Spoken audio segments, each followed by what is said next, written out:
मखलूक खुदा जब किसी मुश्किल में हो फंसी, सजदे में पड़े रहना इबादत नहीं होती। हर शख्स सर से कफन बांध कर निकले, हर शख्स सर से कफन बांध कर निकले, हक के लिए लड़ना कोई बगावत नहीं होती। मैं इन अशार के साथ कुछ अहले सितम कुछ अहले चमन मैं खाना गिराने आए थे, दहलीज को चूम के छोड़ गए, देखा कि ये पत्थर भारी है।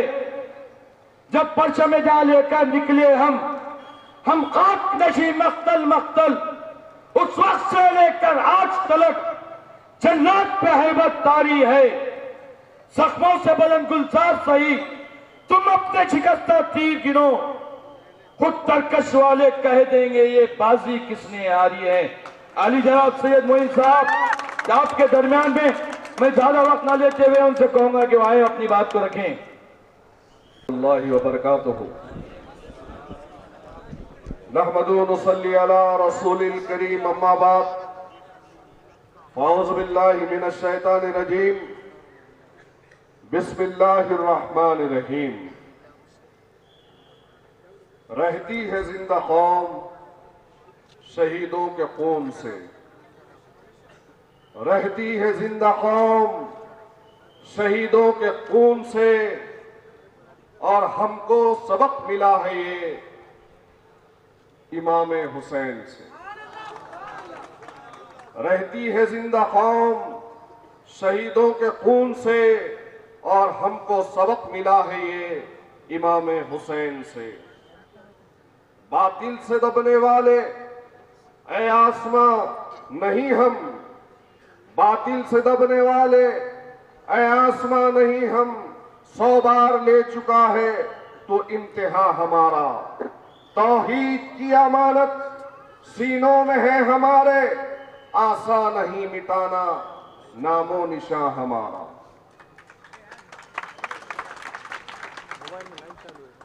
आज के इस नांदेड़ के तमाम गय्यूर मुसलमानों,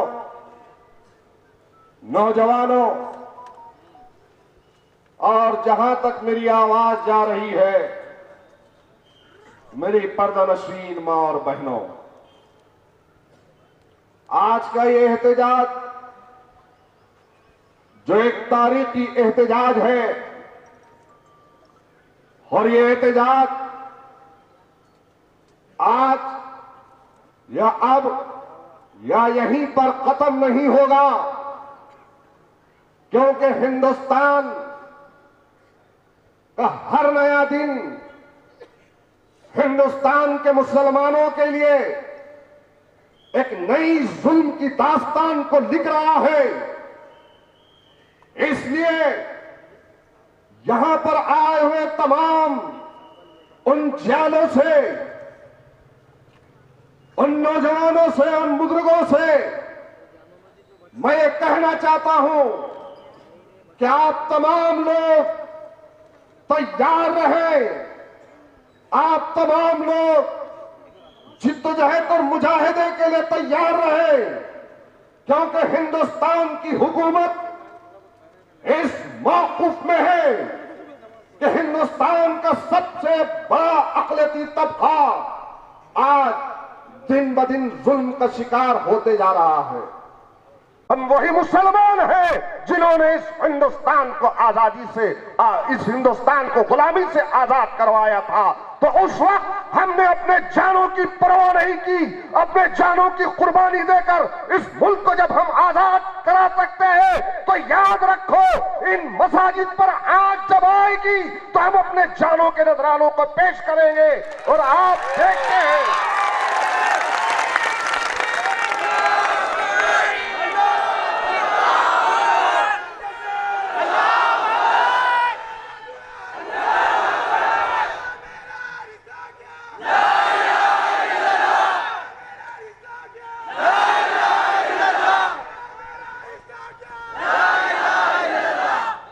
अरे हम बुज़दिल कौम नहीं है, हमने माफीनामे नहीं दिए, हमने अंग्रेजों की जूतियां सीधी नहीं की। अरे हम आगे बढ़कर सीना सुपुर्द होकर अंग्रेजों की गोलियां हमारे सरों और सीनों को छन्नी करती गई। लेकिन मजाल है कि हिंदुस्तान की किसी मुसलमान की मां ने यह कहकर रोका होगा अपने लख्त जिगर को, अपने नौजवान बेटे को कि बेटे तू चला जाएगा, तू वतन के लिए शहीद होगा, तो बता मेरा क्या होगा। जिसके घर में 2 बच्चे थे उस मां ने उन दोनों बच्चों को भेजा। जिसके घर में 1 बच्चा था, 1 नौजवान था जो उनके बुढ़ापे का सहारा था, उनको भी भेजा। जिनके घर में 4 थे उनको भी भेजा। तो याद रखो, आज ये बीजेपी की हुकूमत अगर ये सोच रही है कि हिंदुस्तान का मुसलमान अगर इनके इस डर और खौफ के माहौल से अपने आप को पीछे करेगा और तुम जुल्म पे जुल्म करते जाओगे और मुसलमान डरेगा या थम जाएगा, तो ये तुम्हारी बेवकूफी है, ये तुम्हारी नादानी है। हिंदुस्तान का मुसलमान ना कल डरा था, ना हम आज डरेंगे, ना रहती दुनिया तक हम डरने वाले हैं। अरे आज गौर तो करो मेरे प्यारे मुसलमानों, और अपने चेहरों पर शिकन न आने दो।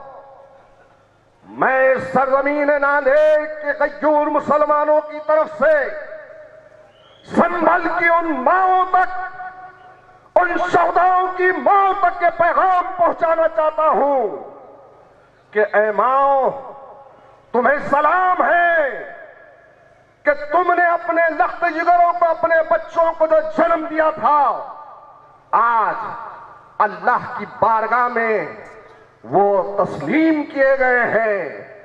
वो नौजवान जो अल्लाह के घरों को, जो लोग आए थे शहीद करने के लिए, वो 5 नौजवानों को पूरा हिंदुस्तान नहीं पूरे दुनिया का मुसलमान सलाम करता है। उन माओं को सलाम है, संभल के उन वालिदैन को सलाम है कि तुमने जिस जज्बे के तहत अपनी औलादों की तरबियत की थी, अल्हम्दुलिल्लाह आज उन बच्चों ने अपनी मस्जिद, अल्लाह के घर के लिए अपनी जानों के नजरानों को पेश कर कर शहादत के जाम को पिया है। दुनिया में वो तारीख भी है जिस दिन मौतें तो बहुत हुई होगी, लेकिन मेरा दावा है उस रब्बे कायनात ने उन मौतों को उसकी बारगाह में बुलाकर जश्न किया होगा। वो मौतें, वो शहादत कबूल है जो अल्लाह के घरों की बाजियाबी के लिए अपने जानों को पेश करती है। अरे हमारा जीना, हमारा मरना, हमारा सब कुछ अल्लाह उसके रसूल के लिए, अल्लाह उसके रसूल के लिए हमारा जीना और मरना है।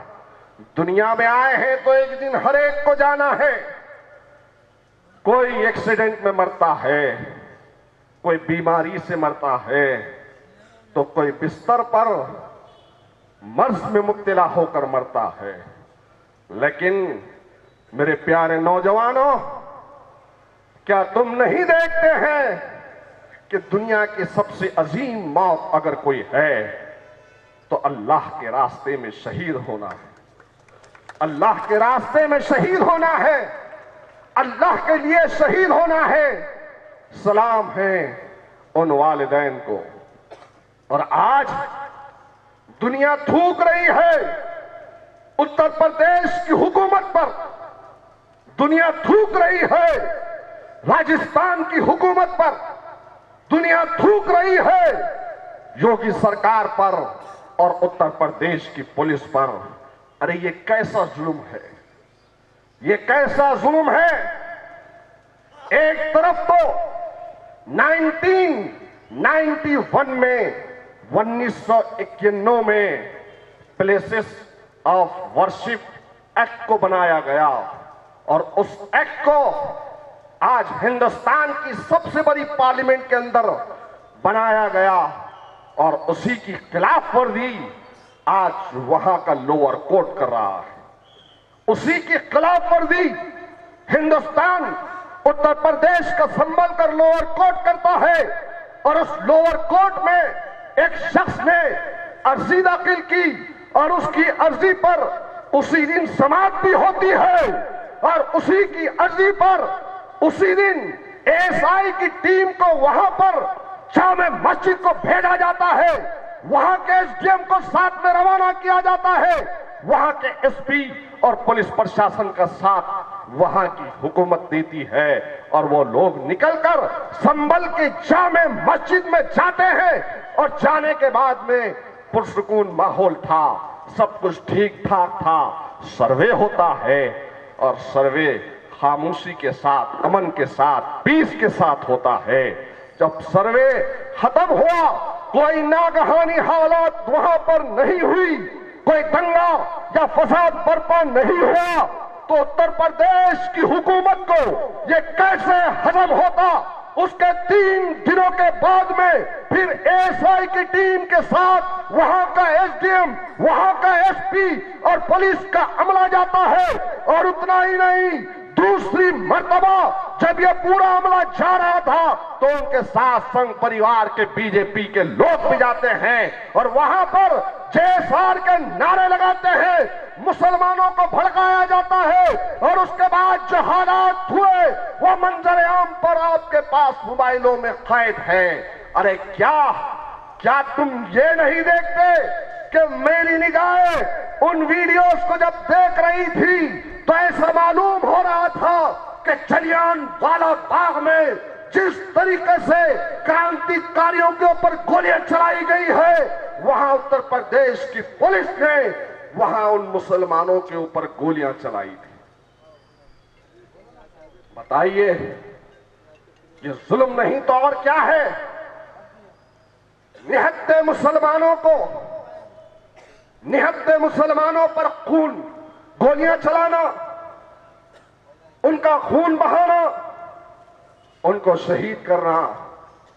अरे जुल्म तो देखिए कि 1991 का प्लेसेस ऑफ वर्शिप एक्ट का कोई पास-ओ-लिहाज नहीं रखा गया। दाखिल होते हैं, सर्वे किया जाता है और फिर सर्वे के नाम पर कई इमलाक को नुकसान पहुंचाया गया, कई गाड़ियों को आग की ढेर में तब्दील किया गया और कितने एफआईआर किए हैं और उन तमाम एफआईआर में मुल्जिमीन और मुजरिमीन अगर किसी को बनाया गया तो मुसलमानों को बनाया गया। एक तरफ तो हमारे अल्लाह का घर जो जामे मस्जिद संभल की है, 400 बरस कदीम जामे मस्जिद है, क्या 1991 का प्लेसेस ऑफ वर्शिप एक्ट क्या इसलिए नहीं बनाया था हिंदुस्तान में कि 15 अगस्त 1947 में जो मुकाम मजहबी है, जो मुकाम तारीखी है, उसका जू का तू रखा जाएगा, उसमें किसी किस्म की छेड़छाड़ नहीं होगी। उन मुकामात को कोई छेड़ेगा या उसकी तब्दीली करने की कोशिश करेगा तो 3 साल की सजा, 3 साल की कैद उसके ऊपर मुकर्रर की गई थी। लेकिन बताइए, 1991 प्लेसेस ऑफ वर्शिप एक्ट की धज्जियां लोअर कोर्ट ने उड़ाई या नहीं उड़ाई? और आपको और एक बात पता करता चलूं कि 1991 में जो कानून बना, लोअर कोर्ट को इस बात की कतई इजाजत नहीं है कि देश के लोअर कोर्ट इस तरह के मैटर्स जो आ रहे हैं इसे जल्दबाजी से काम लेकर एक तरफा फैसला कर रहे हैं। आपको पता है नौजवानों, संभल में जामे मस्जिद के फैसले से पहले होना तो यह चाहिए था कि लोअर कोर्ट दोनों फरीकैन की बात सुनता, जो एप्लीकेंट था उसकी भी बात को सुनता और जो फरीक है दूसरा उसकी भी बात को सुनता। लेकिन कोर्ट ने एक तरफा बात को सुना और एक तरफा बात को सुनकर एक फैसला दे दिया। एएसआई की टीम भी पहुंची पुलिस के साथ में और फिर एक तरफा फैसला दे रहा है, जबकि 100 साल पुराने मैटर्स लिमिटेशन एक्ट की धारा में बैठते ही नहीं है। सिविल मैटर्स के बारे में अगर यहां पर उकला की टीम या वकील होंगे तो कहेंगे कि जितने भी 100 साल पुराने मैटर्स हैं ये लिमिटेशन एक्ट में इसकी धारा में नहीं आते।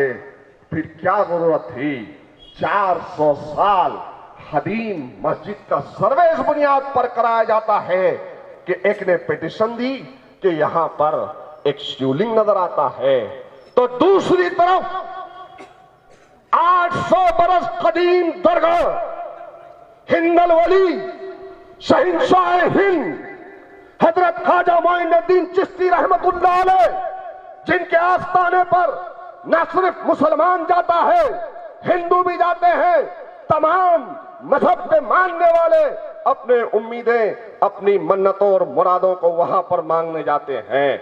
800 बरस पुरानी दरगाह, उस आस्थाने में भी इनको शिवलिंग नजर आ रहा है। अरे कहां कहां शिवलिंग नजर आ रहा, कहां कहां, यहां नजर आया, वहां नजर आया, इधर नजर आया, उधर नजर आया, अरे कहां कहां नजर आ रहा है।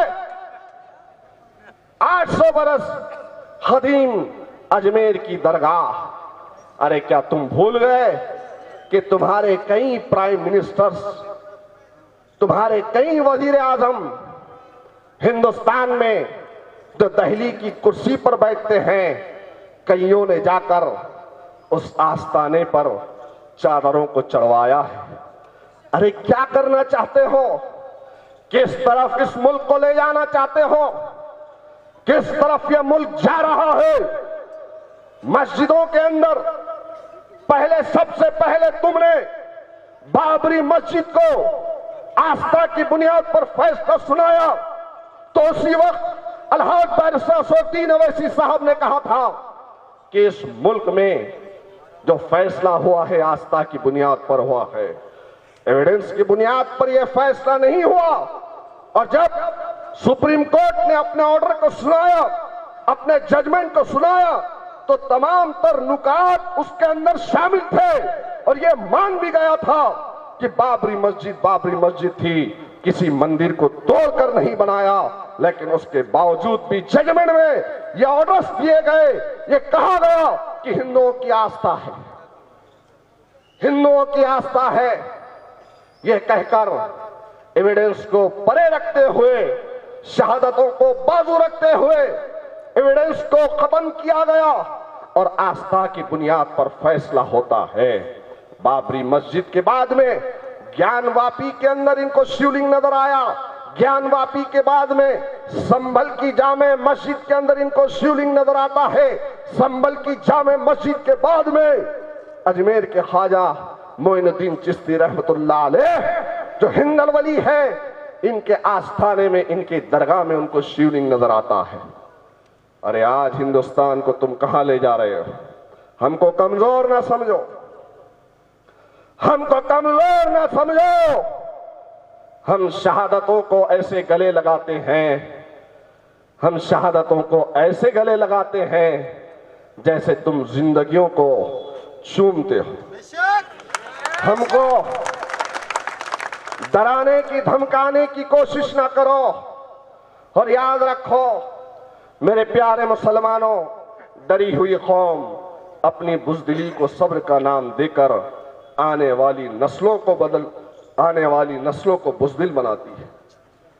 मेरी बात अगर गौर से सुन रहे होंगे तो बड़ी जिम्मेदारी के साथ इन जुमलों को कह रहा हूं कि डरी हुई कौम अपनी बुज़दिली को सब्र का नाम देकर आने वाली नस्लों को बुज़दिल बनाती है, और बहादुर कौमें अपने ऊपर होने वाले जुल्म और नाइंसाफी का मुकाबला बहादुरी से करते हुए अपने हक को हासिल करने के लिए अपनी जानों की कुर्बानी देकर आने वाली नस्लों को बहादुरी का पैगाम देती है। क्या तुम आने वाली नस्लों को डर, खौफ, बुज़दिली का पैगाम देना चाहते हो? क्या तुम आने वाली नस्लों को बुज़दिली का पैगाम देना चाहते हो या तुम बहादुरी का पैगाम देना चाहते हो?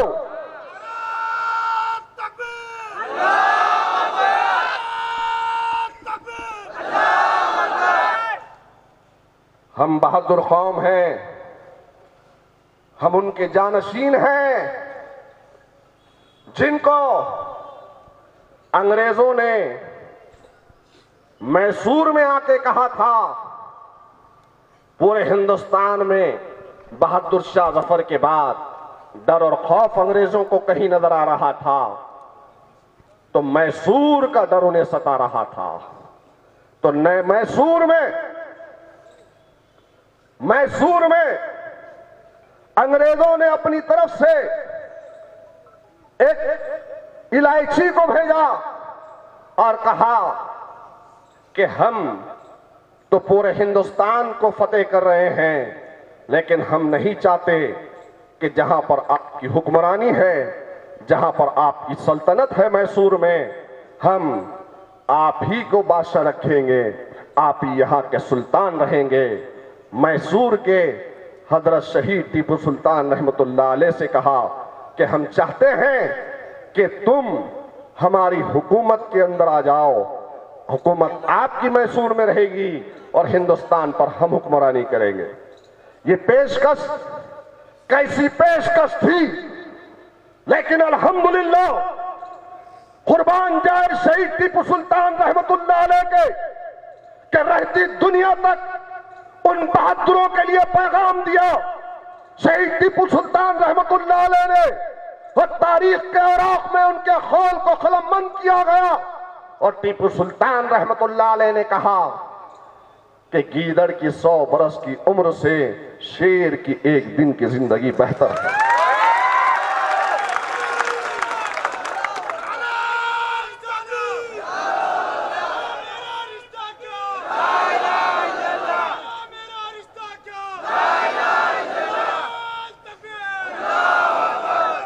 अरे इस पेशकश को हमने ठुकराया, हमारे बड़ों ने ठुकराया। हमको बुज़दिल, डरपोक, खौम न समझो। हमारे आबा अजदाद ने जो कुर्बानियों को पेश किया था, उन्हीं की नस्ल है, उन्हीं का खून हमारी रगों में दौड़ रहा। हमको कमजोर न समझो, हमको कमजोर न समझो। याद रखो, इस मुल्क में जो कुर्बानी मुसलमानों की है, उस कुर्बानी की लाज रखो। तारीख के औराक को पलटकर माजी की तरफ देखो कि यही वो हिंदुस्तान के मुजाहिदीन हैं, यही वो हिंदुस्तान का मुसलमान है जिसने इस वतन अजीज को आजाद कराने के लिए अपने सरों और सीनों पे गोलियां खाई। हम पीछे नहीं हटे, हम कल भी पीछे नहीं हटे। और बात तो अब हमारे अल्लाह के घरों की है, और बात तो अब दरगाहों की है, बात तो अब आस्थानों की है। हम कैसे पीछे हटेंगे? मुल्क की आजादी के लिए अपने जानों को पेश किया, अपनी जानों के नजरानों को पेश किया। तो जामे मस्जिद की वो सीढ़ियां, जामे मस्जिद के अतराफ व अकनाफ का इलाका इस बात की गवाही देगा कि जब ये दरिंदे रिवॉल्वर लेकर गोलियों की बरसात करते हुए घुसे थे, तो मुसलमानों ने पीठ पर गोलियां नहीं खाई, अपने सरों और सीनों पर गोलियां खाई। और नौजवानों, तुमने भी देखा होगा जब मैंने एक नौजवान के शहीद होने के बाद कफन में उसका हंसता हुआ चेहरा देखा, तो मेरी आंखों में आंसू थे कि अल्लाह ने कैसे कबूल किया। डरो मत, घबराओ मत, डरने और घबराने की जरूरत नहीं है। इंशाअल्लाह ताला ये लोग जो संविधान की धज्जियां उड़ा रहे हैं, ये लोग जो हुकूमत में बैठकर पुलिस से जाबिराना जालिमाना रवैया अगर बता रहे हैं, तो इंशाअल्लाह ताला इनका भी जवाब दिया जाएगा। इस मुल्क के संविधान को जो लोग खत्म करना चाहते हैं, हिंदू राष्ट्र बनाना चाहते हैं, इंशाअल्लाह ताला जब तक सरजमीन हिंदुस्तान पर कलमे ला इलाहा इल्लल्लाह मोहम्मद रसूलुल्लाह वाले हैं, इस मुल्क को हिंदू राष्ट्र हम बनने नहीं देंगे।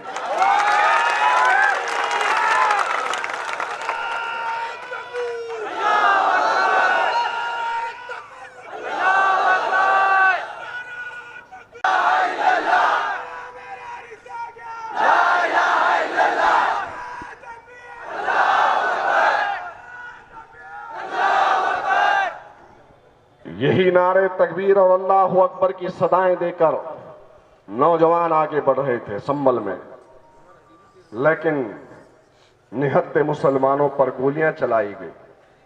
और एफआईआर किस पे होता है पता है आपको? एफआईआर मुसलमानों पे ही होता है। और कहा ये जाते हैं, अरे कब तक करोगे, कब तक चलेगा ये सब? तुम हिंदुस्तान की तारीख को नहीं मिटा सकते, ना भुला सकते। तुम हिंदुस्तान के दस्तूर को खत्म करना चाहते हो और सिर्फ एक ही जहनियत के लोगों को बिठाना चाहते हो, ये हरगिज नहीं होगा। इसलिए मैं आप तमाम से अदबन गुजारिश करता हूं कि बिला लिहाज मजहब और मिल्लत जब कभी भी दीन इस्लाम की बात हो, जब कभी भी मसाजिद की बात हो, जब कभी भी हमारे शरीयत में मदाखलत की बात हो, जब कभी भी अल्लाह के घरों को शहीद करने की बात हो, या फिर अल्लाह के घरों पर इस किस्म के मामलात हो, तो हम सबको मुत्तहिद और मुनज़्ज़म होना पड़ेगा। मेरे भाई याद रखो, इत्तेहाद एक ताकत है, इत्तेहाद एक ताकत है।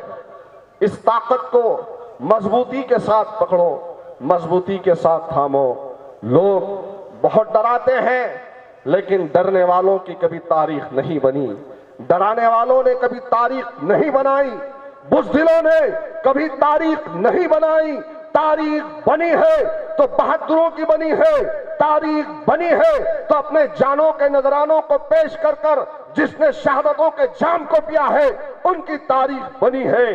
तारीख बनी है तो बहादुरों की बनी है। मैं आपसे कहता हूं, मैं आपसे गुजारिश करता हूं कि जो हालात जिस दौर में हम देख रहे हैं इससे बदतरीन हालात आएंगे, लेकिन आपको अल्लाह और उसके रसूल का वास्ता हरगिज अपने दिलों में डर और खौफ को बैठने न दो, अपने दिलों में डर और खौफ को बैठने न दो।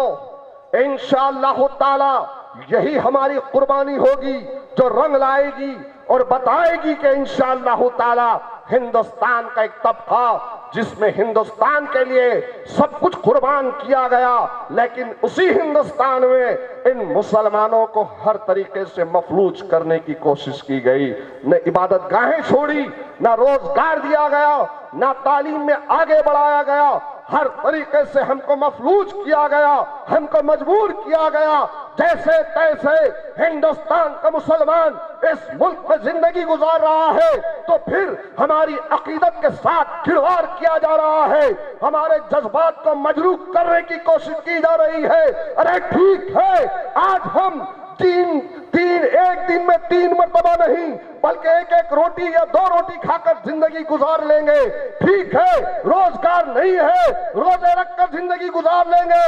ठीक है, तुमने हमको दहशतगर्दी के नाम पर जेलों में डाला तो हमने उसको भी बर्दाश्त किया, हमने सब कुछ बर्दाश्त किया, लेकिन खुदा की कसम अगर तुम हमारी मस्जिदों को, अल्लाह के घरों को छीनने की कोशिश करोगे सीलिंग का बहाना देकर, तो याद रखो हम मजबूर नहीं है, हम निकलेंगे और हिंदुस्तान की तारीख में फिर एक सैलाब आएगा।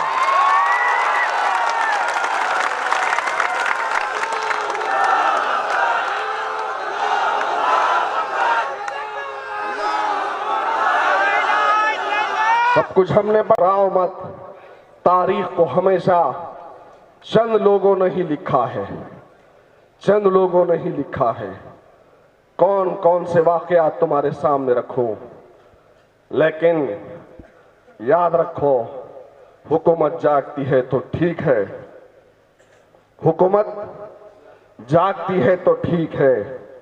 हमारे शहीदों की बच्चों को मुआवजा मिलता है तो ठीक है, इंसाफ के इक़दाम होते हैं तो ठीक है।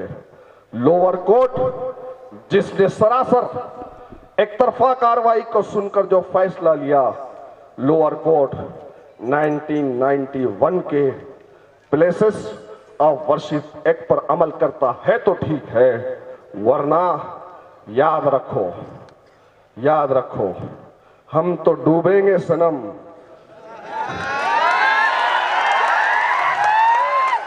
हम तो डूबेंगे सनम। जरा जोर से बोलो, हम तो डूबेंगे सनम। बस इन्हीं चंद अल्फाज के साथ में जो दर्द था हमारे सीनों में आपके सामने बयान किया। आपसे अदबन गुजारिश है कि आप तमाम लोग